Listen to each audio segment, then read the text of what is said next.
जय हिंद दोस्तों, आप देख रहे हैं अध्ययन केंद्र। इस वीडियो के माध्यम से अभी हम पढ़ रहे हैं लुसेंट सामान्य ज्ञान, जिसमें हमारा चल रहा है इतिहास और ये प्राचीन इतिहास का पार्ट होगा।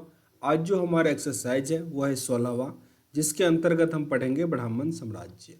प्रत्येक पार्ट में कम से कम कोशिश करते हैं एक एक्सरसाइज आपका कंप्लीट हो जाए। ओके, तो ब्राह्मण साम्राज्य में पूरा कवर करेंगे। आज लाइन बाय लाइन पढ़ेंगे। पुष्यमित्र सूग, जिसने मगध पर सुग वंश की नींव डाली, ब्राह्मण जाति का था। यहाँ पे आपको समझना होगा मगध वंश का अंतिम शासक कौन था। ये आशा करते हैं कि वीडियो पॉज करो और कमेंट बॉक्स में आंसर लिख दो, क्योंकि इससे पहले हम मगध वंश ही पढ़े थे। चलो, उम्मीद करते हैं आंसर लिख दिए होंगे आप लोग।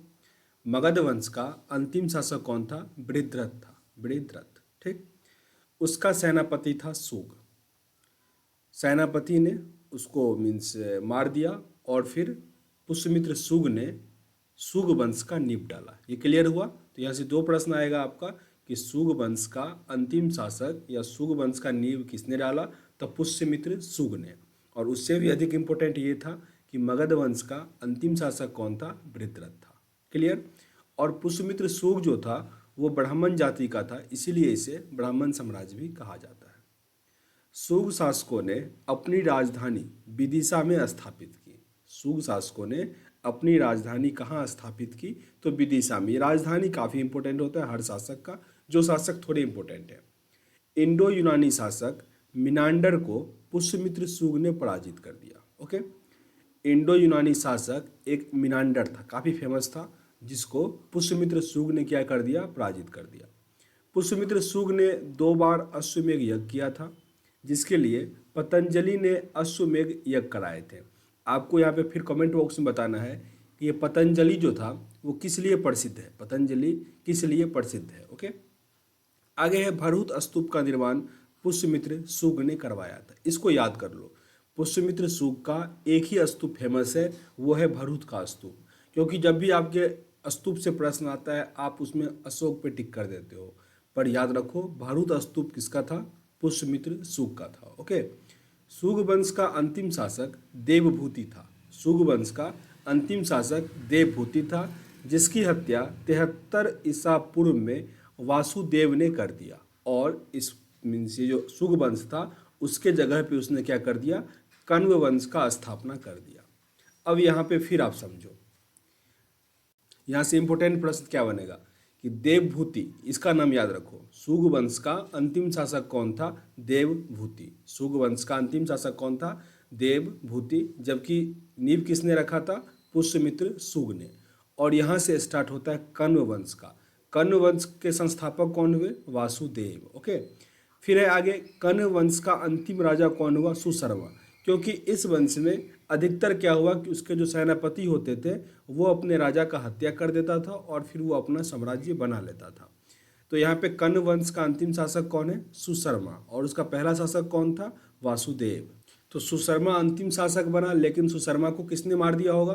तो उसको मारा सिमुख ने। सिमुख ने 60 ईसा पूर्व में सुशर्मा की हत्या कर दी और सातवाहन वंश का स्थापना किया। सातवाहन वंश का स्थापना किसने किया? तो सिमुख ने किया। सातवाहन शासकों ने अपनी राजधानी प्रतिष्ठान, जो गोदावरी नदी के किनारे है, ये साउथ इंडिया की बात की जा रही है, सॉरी गोदावरी और तापी मिडिल इंडिया में है। ओके, ये दो ही नदी है, गोदावरी और तापी। हालांकि ये गोदावरी की बात की जा रही है, पर तापी और गोदावरी वेस्ट फ्लोइंग रिवर है, मीन्स जो अरब सागर में गिरती है। काफ़ी इंपॉर्टेंट है। इस प्रश्न को मैं फिर से रिपीट करता हूँ, हालांकि ज्योग्राफी का है। नर्मदा और तापी भारत की दो नदियां हैं जो अरब सागर में गिरती है। ओके, यहाँ पे दिया गया है प्रतिष्ठान महाराष्ट्र के औरंगाबाद जिले में है, जहाँ पे इसने अपना राजधानी बनाया प्रतिष्ठान। ओके, सातवाहन वंश के प्रमुख शासक कौन कौन से थे? तो सिमुख, सातकर्णी, गौमती पुत्र सातकर्णी, विशिष्ट पुत्र पुलुमावी और यज्ञश्री सातकर्णी। तो ये कुछ 5 से 6 सातवाहन वंश के कुछ प्रमुख शासक थे। प्रमुख शासक वे होते हैं जिन्होंने अधिक मीन्स युद्ध लड़ा, या फिर सिंपल भाषा में ये समझो तो जिनके बारे में हमें अधिक प्रमाण या साक्ष्य मिला उसे हम प्रमुख शासक कहते हैं। क्योंकि उस टाइम में जो अधिक साक्ष्य मिलता था उसका मिलता था जो अधिक युद्ध लड़े थे। ओके, क्योंकि उस टाइम के जो हिस्टोरियन थे वही लिखता ही था। तो सतकर्णी ने 2 अश्वमेध और एक राजयूष यज्ञ किया था। सतकर्णी ने 2 अश्वमेध और एक राजसूय यज्ञ किया था। अश्वमेध यज्ञ ये होता है कि जब कोई राजा बनने वाला होता है तो उससे पहले एक घोड़ा यज्ञ के लिए छोड़ा जाता है, मीन्स यज्ञ हुआ कि राजा मीन्स ताजपोशी होगा, और एक घोड़ा छोड़ा जाता था कि उस शहर में उसके आसपास में कोई राजा के अगेंस्ट खड़ा नहीं होने वाला है, मीन्स उसके प्रतिद्वंदी नहीं है, ठीक ना। तो इसके लिए अश्वमेध ये होता था, और जिस राजा ने जितना अश्वमेध यज्ञ करवाया वो उतना पावरफुल माना जाता था। ओके, आगे दिया गया है सातवाहन शासकों के समय में प्रसिद्ध साहित्यकार हाल एवं गुणाढ़ था। हाल एवं गुणाढ़ था। हाल ने गाथा सप्तशी तथा गुडाढ़ ने बृहत कथा नामक पुस्तक की रचना की। हालांकि बहुत इंपॉर्टेंट है नहीं ये पुस्तक सब, पर बृहत कथा जो है इसकी रचना किसने की थी? गुणाढ़ ने। सातवाहन शासकों ने चांदी, तांबे, सीसा, पोटीन और कांसे की मुद्राओं का प्रचलन किया। ये इंपॉर्टेंट है, सीसा का अधिक पूछ लेता है कि सीसा यहाँ पे है। शीशे का सिक्का का प्रचलन किसने किया? तो सातवाहन ने किया, और साथ ही इन्होंने चांदी, तांबे, पोटीन और कांसे का भी सिक्का चलाया था। क्लियर? सातवाहन अपना सिक्का ढालने में जिसे शीशे का इस्तेमाल करते थे उसे रोम से मंगाया जाता था। कहाँ से मंगाता था ये भी इम्पोर्टेंट नहीं है, बस इस शीशे पे फोकस करो कि शीशे का सिक्का किसने ढाला है? तो सातवाहन शासकों ने। काफ़ी इंपॉर्टेंट है, इसको नहीं भूलना। सातवाहन शासकों का सिक्का कैसा होता था? तो शीशे का होता था। बहुत इंपॉर्टेंट है ये। आगे दिया गया है ब्राह्मणों को भूमि अनुदान देने की प्रथा का आरंभ सातवाहन शासकों ने ही सर्वप्रथम आरंभ किया था। भूमि अनुदान में दिया जाता था ब्राह्मणों को। ओके, सातवाहनों की राजकीय भाषा कैसी थी? प्राकृत, और लिपि कैसी थी? ब्राह्मी थी। उस टाइम में अधिकतर भाषाओं की लिपि जो प्राचीन हमारा है वो ब्राह्मी लिपि ही है।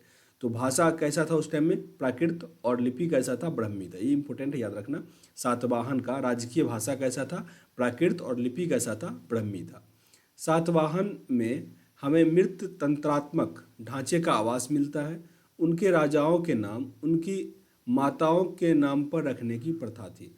मतलब जो माता का था उसमें वर्चस्व अधिक था। जैसे अभी हमारे देश की अगर हम बात करें, हालांकि संवैधानिक तौर पे ऐसा नहीं है, मीन्स सबको समान अवसर, सबको समान मौका दिया गया है, पर हमारा अभी जो देश है वो क्या है? पिता प्रधान देश है। मीन्स अगर आप अपना कहीं परिचय करवाते हो तो सामने वाला आपको आपके पापा के नाम से जानेगा। ओके, जैसे अगर हम कहें जवाहरलाल नेहरू, तो सबसे पहले आपके दिमाग में यही आएगा, या आपके दादा के मन में भी, जो उनके मीन्स रिलेटिव नहीं कह सकते, जो उनके एज के होंगे, तो अच्छा मोतीलाल नेहरू का बेटा, ऐसा ही आएगा। ये नहीं आएगा कि जो उसकी माता का नाम क्या था। तो हमारा देश क्या है? जो पिता प्रधान देश है। लेकिन उस टाइम में क्या था? मातृ तंत्रात्मक ढांचा था। मीन्स जो राजा था उसके नाम के आगे उनके माताओं का नाम रखने का प्रथा था, जैसे कि गौतमी पुत्र, विशिष्टि पुत्र आदि।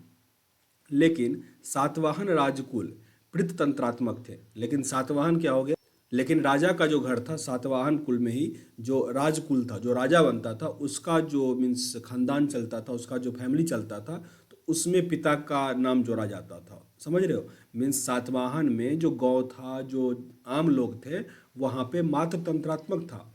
मीन्स बच्चों का नाम माता के नाम पे रखा जाता था। लेकिन जो राजा का फैमिली होता था वो पृथ तंत्रात्मक था, क्योंकि उसका जो राज सिंहासन पे बैठेगा वो पुत्र ही बैठेगा, इसलिए वो पृथ तंत्रात्मक था। इसको थोड़ा याद रखना। कभी कभी जब मीन्स एसए लिखना होता है, बीपीएससी या कुछ ऐसे एग्जाम की अगर आप तैयारी कर रहे हो कि पुरुष और महिलाओं में समानता या कुछ, तो उसको अगर आप हिस्टोरिक दृष्टिकोण से अगर आप जोड़ते हो, तो ये सब तथ्य लिखते हो, तो आपका आंसर राइटिंग काफ़ी अच्छा होता है। आगे सातवाहन शासकों ने ग्रामीण क्षेत्रों में प्रशासन का काम गौलमिक को सौंपा था। ओके, प्रशासन का काम सातवाहन शासक के टाइम में कौन चलाता था? गौलमिक।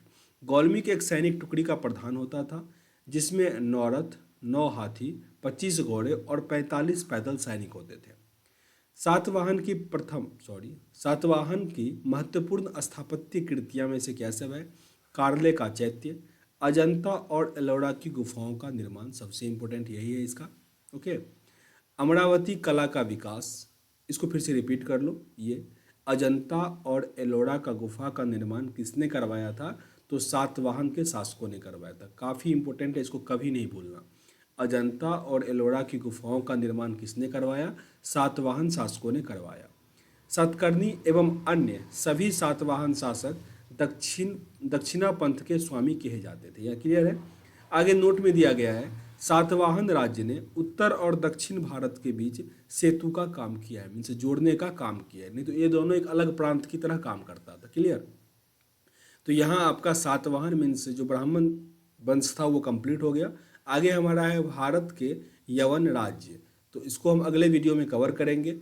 सेशन अगर अच्छा लग रहा हो तो ज़रूर लाइक और शेयर करो अपने दोस्तों के साथ। चैनल पे नए हो तो ज़रूर सब्सक्राइब कर लिया होगे, और पसंद आ रहा है तो लाइक करो, नहीं पसंद आ रहा है डिसलाइक भी कर सकते हो, पर कारण जरूर बताना ताकि वीडियो को इम्प्रूव कर सके। मिलते हैं नेक्स्ट वीडियो में, तब तक के लिए जय हिंद।